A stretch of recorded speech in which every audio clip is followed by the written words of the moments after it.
Obviously, it's a great opportunity.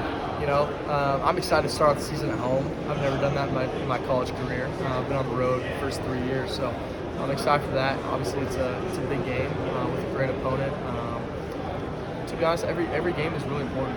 The first game is really just as important as Week 5 and Week 10. That's what college football is.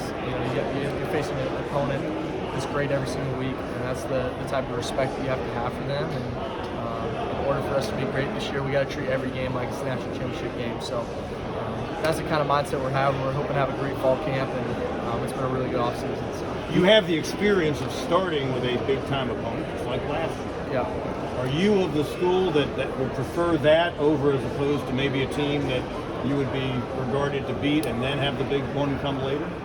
I'll take whoever they put on our schedule. I got no opinion on it. So. But you get to play it at home, to be able to get this big-time home opener in Death Valley. Yeah, I'm excited about that for sure. Whether it's whether it's at home or on the road, I'm excited to be able to be at home. Death Valley is just unbelievable. It's truly one of a kind, and just excited to be able to start the year there. I'm pumped for that. Different off season for you, whereas last year you're coming in with a lot of critics, and now it's the exact opposite. What drives you more, the critics or the praise, or neither? Sophomore year, I'm sitting at home, and we're 4-4 in Clemson, South Carolina. That is, it's not a fun place to be with the expectations that we hold there.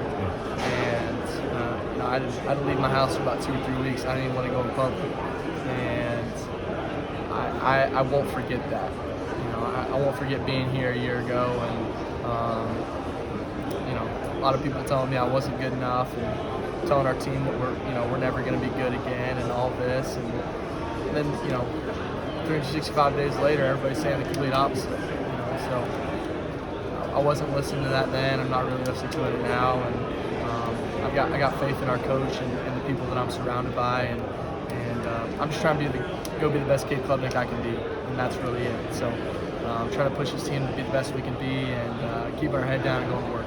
Was there a time when you remember feeling like the switch had flipped and confidence had come back, and what you saw in film was what you had prepared to execute in a positive way? I wouldn't say an exact moment, but it is really fun to see the fruits of your work, to see the fruits of your hard work really come to life. And last year I just sacrificed a lot. To take a step in my game, and I feel like I definitely took a step, and I sacrificed a lot this year too to hopefully take another step. So I wouldn't say an exact moment now. It's so rare to see retention the way that you guys have been able to make it happen at Clemson, to have almost your entire starting offense from a year ago back with you in this year of expectation for the Clemson Tigers. How much easier does that make it feel like going to work with the same guys you did it all over again with a year ago? Yeah, we're not a school that's bringing in 40 new guys every year. So the guys that I've played with the last couple of years are the same guys that I'm with right now. So that's really fun. I'm playing with the teammates I've been with, and that's really, really special. Obviously, we took 3 new guys this year, but it's pretty easy to learn 3 new guys' names. It's pretty hard to learn 40. So it's fun, man. It's fun to be able to live life with these guys and go through the ups and downs. We've lived through it, and I feel like we're pretty close to coming out the other side. So. To that point, when you are standing on the sideline watching another team that maybe had 20 transfers come in and 5 starters in their offense, or even watching film of that team, do you notice some subtleties as a team that's still trying to figure themselves out and just get to know each other compared to a group that's been around 2 or 3 years with each other? Yeah, I just think back to my freshman year. You're coming onto a team with 130 guys that you don't know. And not only do you don't know their names, you don't know what they've been through, you don't know what their lives are like, you don't know what their families are like, you don't know what their work ethic is like, how they can be led, what the best way to lead them is. So I feel like when you're coming in as a transfer, it's probably pretty similar. One of my roommates now is Will Helt from transfer from Purdue, and just talking and living life with him for the last 8 months, 7 months is pretty similar. So I can't imagine having to deal with that with 40 people. So that's what I feel like is really, really special about what we have is we're a really, really tight group. We know each other, and we've lived life together. And that's not really something that you can just replicate in a few short months. So. Did you guys put any stock into Brian Kelly saying he thinks his Tigers in Baton Rouge are the real Death Valley? Yeah, we didn't really pay attention to it. Yeah. The running backs are new. I mean, Adam has been around you, but he's now a running back. You got a really good freshman coming in. I don't want to say concerns, but you're used to number 7 being back there and some others. So what are some thoughts on how they're going to need to fit in right away with others who've been in the offense for a while? I'm not worried about it.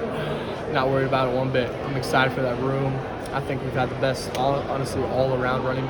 You know, Phil and Shipley were unbelievable, and they were special. You know, I'm not saying that we have a Will Shipley or a Phil Moffitt back there, but I'm not worried about it.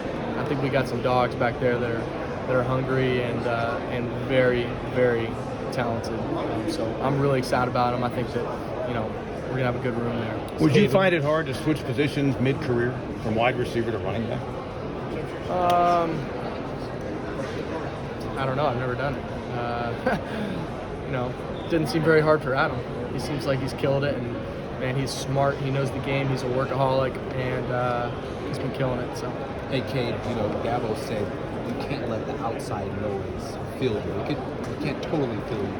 So you've been saying, hey, I'm not worried about it. I'm just focused on me. But I'm curious, through the obstacles that you faced, what was that like mentally getting over? And how are you standing where you're right now? I think just lean on my faith, honestly. You know, and I don't get my approval from man.